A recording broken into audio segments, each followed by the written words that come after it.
This is Reality Dispatch, written by Jim Mins.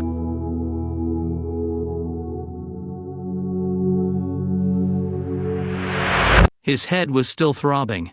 He was unable to sleep off the headache that had formed before his head hit the pillow the night before.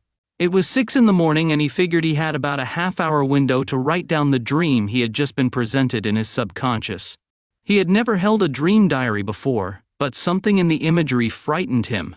He was compelled to document it. He picked up his daughter's pen that was placed on her bedside table and extracted a sheet of spare paper, careful not to rattle the dolls, bangles, and hair elastics that would create a domino effect of colliding into the other knick-knacks that lined the table and would crash with a further nudge. He needed to write uninterrupted, and so he measured his movements carefully. He succeeded and brought the utensils out into the kitchen and put the kettle on. Switched the kettle off when he was convinced it would wake up half the parties of the house, and began to write in the dim light of the pre-dawn sun. It streamed in through the closed Venetian blinds, giving him just enough to craft the words his pencil began to form. The policeman was chasing me through the city street. It was empty aside from the two of us. He was in an American or New York-style cop uniform, but despite this, I was not bothered by his lack of jurisdiction.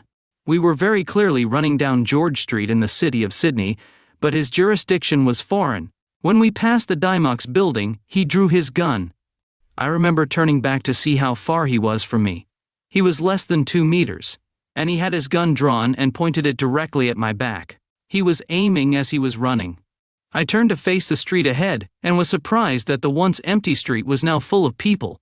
Thousands of people, all carrying bags and bags of shopping.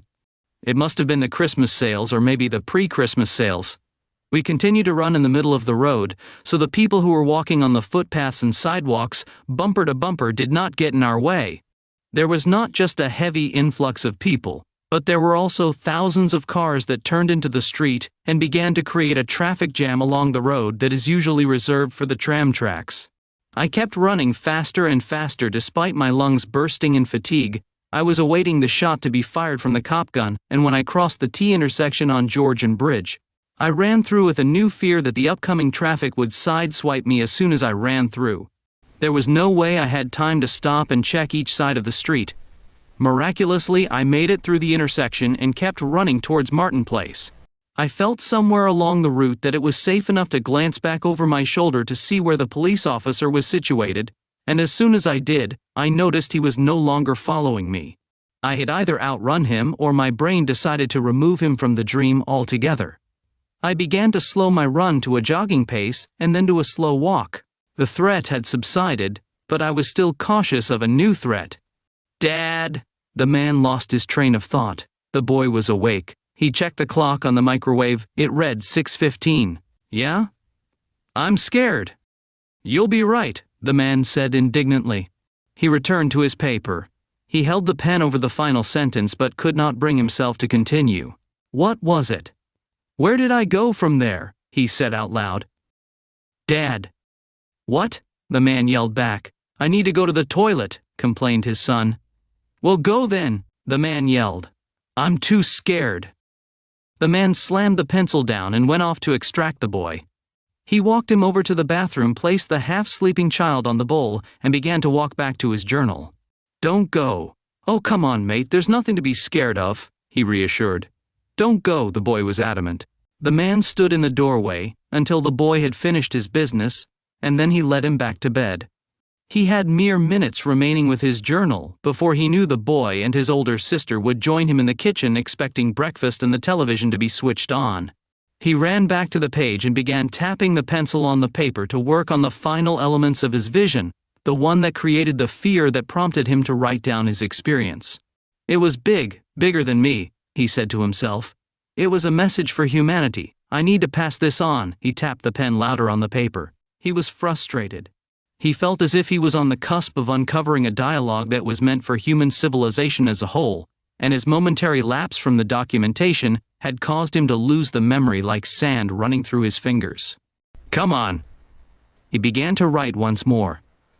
"I trailed up Martin Place where there were people all wearing the same style of white tunic. They were no longer carrying shopping bags, and the Christmas tree was positioned in the center of the cross street between Martin Place and Pitt Street, and the thousands of tunic-wearing citizens were all toppling it over like it was a statue of a dictator in the Arab Spring.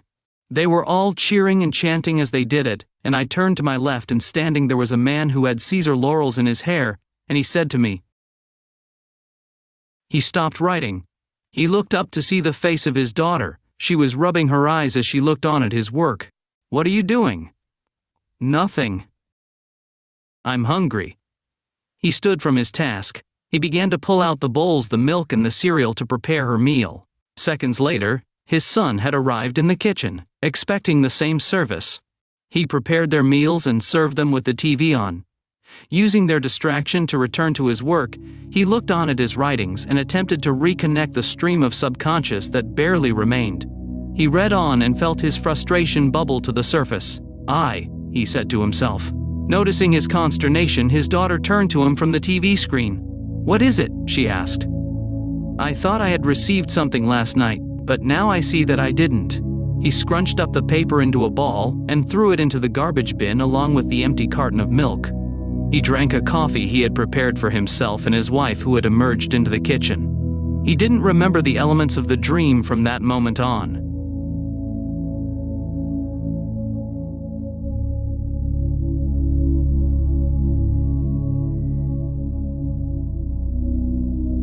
For more stories of fact-based fiction, head to jimmins.substack.com.